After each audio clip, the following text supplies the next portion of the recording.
Welcome to episode 36 of the People's History of Ideas podcast. This episode, we're returning to developments with the Communist Guomindang alliance in Guangdong province. When we left off, at the beginning of 1926, things were looking pretty good from the perspective of the Communist Party. The left wing of the Guomindang had more or less consolidated control of the national government and driven off warlord threats from the province. The National Revolutionary Army was more and more strongly influenced by a combination of Soviet military advisors and Chinese Communist political commissars. Some Soviet military advisors controlled quite a bit from behind the scenes and even overtly held command positions at times in some areas, such as in the developing Navy and Air Forces. Communists held influential positions in the Guomindang government, such as Mao Zedong's role as acting head of propaganda. And behind the scenes, the Soviet advisor Mikhail Borodin exercised a preponderant influence on the government, and on the head of the government, Wang Jingwei. And while this state of affairs in Guangdong province elicited much criticism from the right wing of the Guomindang, the right appeared to have been marginalized, at least locally. But the Guomindang as a whole was, as we've discussed in past episodes, significantly to the right of the positions taken by the Guangzhou-based nationalist government. From the perspective of many Guomindang members, the Soviet Union and the Communist Party had more or less hijacked the nationalist revolution. This spurred the spread of the Society for the Study of Sun Yat-senism among rightist Guomindang members. As we discussed in episode 32, the Society for the Study of Sun Yat-senism was based on Dai Jitao's interpretation of Sun Yat-sen's ideas in a way which rejected communist participation in the Guomindang and which called for rethinking the alliance with the Soviet Union. Dai Jitao was a very close friend of Chiang Kai-shek, who had consolidated control over the Guomindang's National Revolutionary Army during the course of the successful military campaigns of 1925 in Guangdong province. Yet, at the beginning of 1925, Chiang was publicly associated with the left wing of the Guomindang, and he had been a great beneficiary of the military alliance with the Soviet Union. Despite public appearances, all was not well with the relationship between Chiang and the Soviet military advisors, and in March of 1926, things came to a head. By January of 1926, relations between the head of the Soviet military mission, General Kuibyshev, and Chiang had become very cool. There seemed to have been two main aspects to the deterioration of the relationship. On the one hand, Kuibyshev observed that Chiang Kai-shek appropriated a lot of military funds for his own uses. This included giving better salaries and equipment to the forces under his direct command than were shared with the rest of the National Revolutionary Army, but also included straight-up stealing of funds. Because of this, Kuibyshev would ignore Chiang and just communicate with Wang Jingwei on all military matters, which caused Chiang Kai-shek to hate him. In this regard, it's interesting to compare Kuibyshev's relationship with Chiang Kai-shek during 1925 and 1926 with the relationship that U.S. General Joseph Stilwell had with Chiang Kai-shek between 1942 and 1944 in his capacity as military advisor to Chiang Kai-shek. Stilwell's diary is full of complaints about Chiang's corruption and the massive cost in lives and damage to the war effort which Chiang's corruption caused. At one point in his diary, he noted that what they ought to do is to shoot Chiang and the rest of the gang. So on the one hand, there was the deterioration of relations between Kuibyshev and Chiang due to Kuibyshev ignoring Chiang because of his corruption. But on the other hand, the relationship between Kuibyshev and Chiang also deteriorated due to the barely concealed contempt with which Kuibyshev and some of his subordinates treated Chiang and some of the other Chinese generals. In a report that Kuibyshev wrote in January of 1926, he wrote that, quote, "Chinese generals and officers are not only completely ignorant as regards the art of war, but also most unbalanced in all other respects. Even their common routine work can yield desirable results only with Russian advisors." End quote. Kuibyshev, despite being an advisor, often just took charge himself, arrogating to himself prerogatives which should have gone through Chiang Kai-shek or another Chinese general. Likewise, General Rogachev, in his capacity as advisor to the Chief of Staff of the National Revolutionary Army, often acted as the de facto Chief of Staff. The contempt for the abilities of the Chinese generals, whether or not it reflected an accurate assessment of those generals' capacities, showed through and bred resentment. So this was another contributing factor to the deterioration of relations between Chiang and Kuibyshev. This deterioration of relations between Kuibyshev and Chiang reached its culmination in a very murky set of events on March 18th to 20th, 1926. On March 18th, the communist who was acting head of the Navy, Zhilong, took 2 gunboats, one of which was named the Zhongshan, which caused this set of events to become known as the Zhongshan gunboat incident. Li took the gunboats first to Whampoa and then to Guangzhou, where Chiang was at the time. Wang Jingwei's wife called Chiang's consort about 5 times between March 18th and 19th, asking Chiang when he was going to go and get on the boat and go expect something at Whampoa in advance of a major Soviet inspection tour that was just arriving in the area. While Chiang knew about the high-level Soviet military mission that was arriving, he hadn't ordered the gunboat to transport him, and the amount of phone calls coming from Wang Jingwei's wife, which seemed to express some anxiety that he go and get on this gunboat, aroused his suspicion about what the heck was going on. Apparently, what had happened, and this isn't entirely clear, but this is about what the consensus is among historians at this point, is that Kuibyshev and Wang Jingwei had decided to get rid of Chiang Kai-shek onto the boat and then take him to Vladivostok. Essentially, they were going to do to him what had been done to Hanmin, as we discussed in episode 31.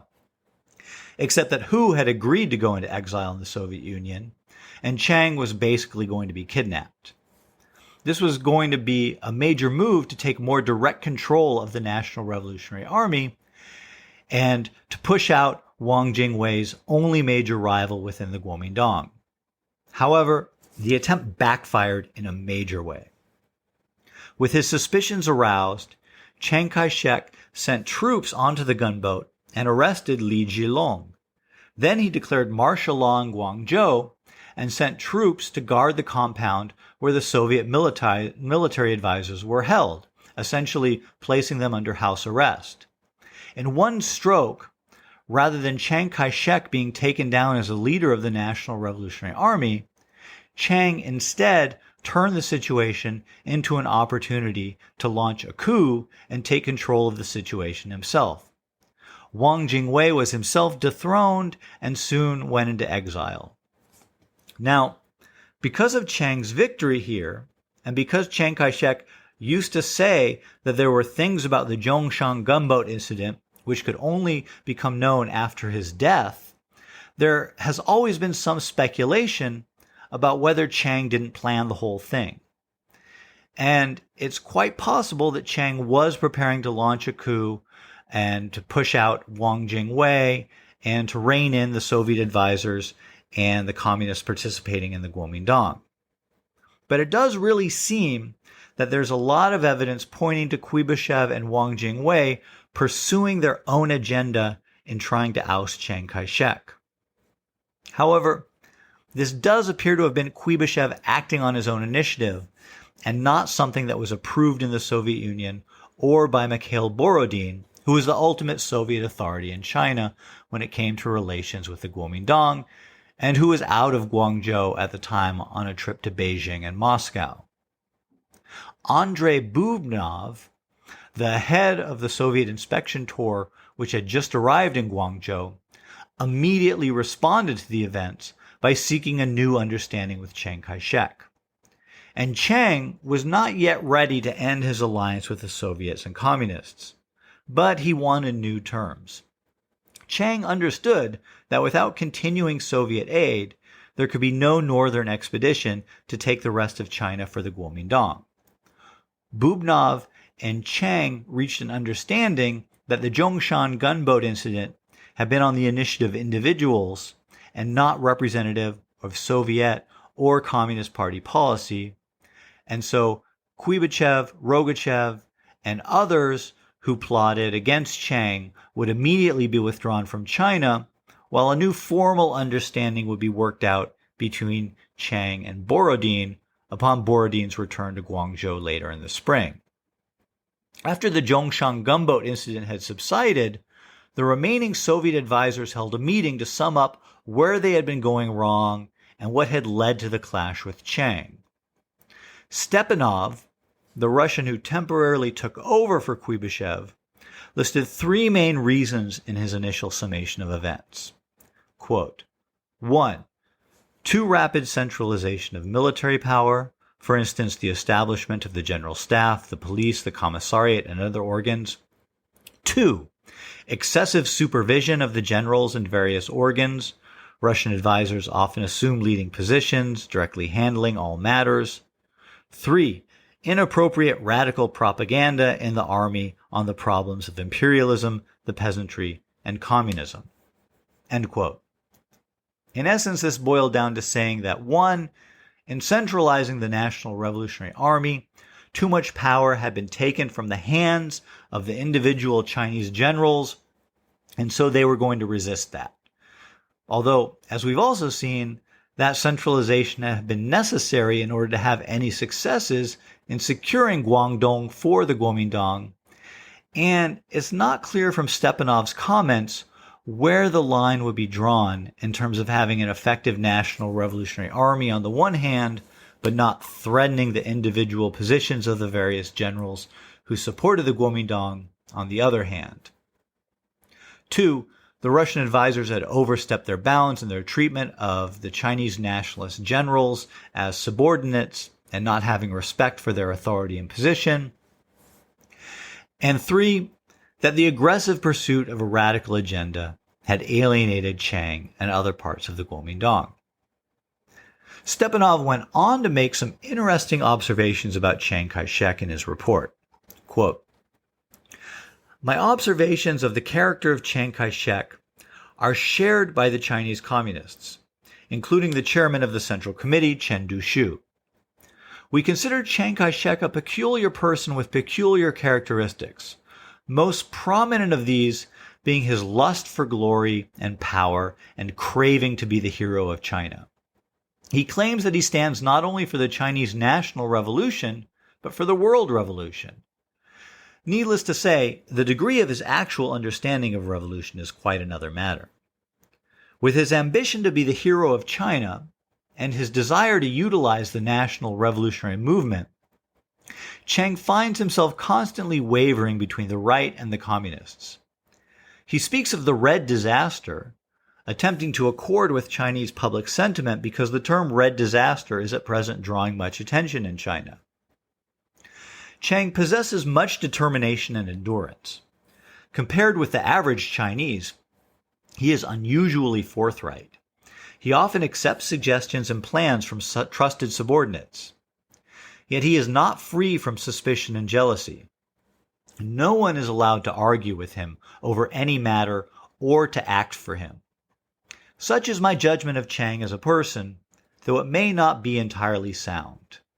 When we review our mistakes in the light of Chiang's desire to be a hero, we know that attacks on us are inevitable sooner or later.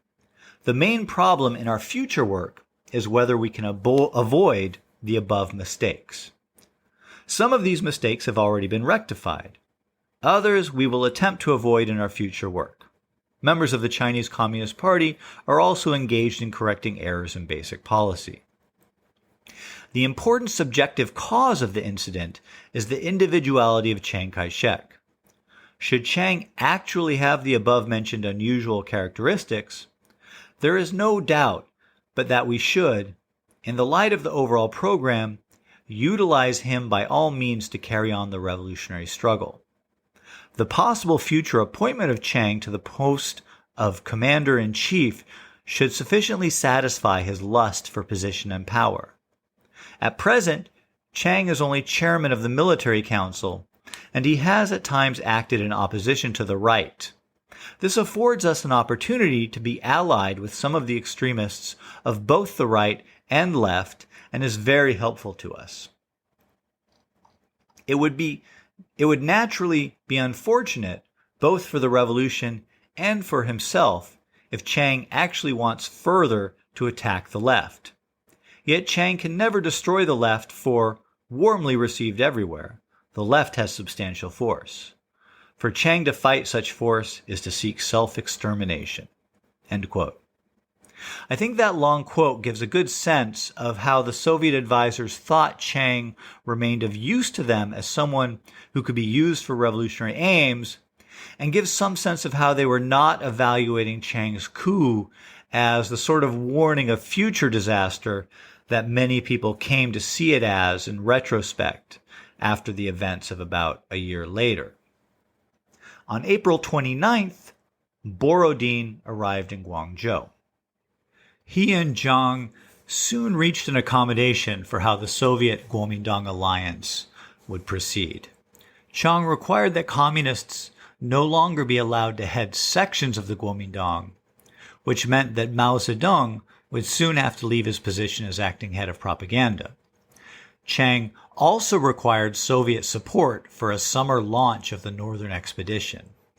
Most Soviet advisors, Borodin himself, and the Comintern leaders back in Moscow had all felt that the Northern Expedition should not be launched for at least another year in order to give time for doing political work in the areas where the Northern Expedition would be going. This political work would give a more revolutionary character to the Northern Expedition and prevent it from mainly just being one military force overthrowing another one. But Chiang Kai-shek didn't particularly care about that stuff, and he had correctly sensed that his military force would be a match for all the warlords in his way, at least as far as the Yangtze River.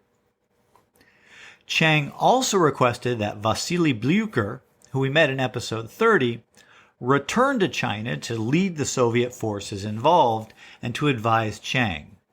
If you'll recall, Blyukher had been key to the success of the first Eastern expedition and was an incredibly charismatic military genius.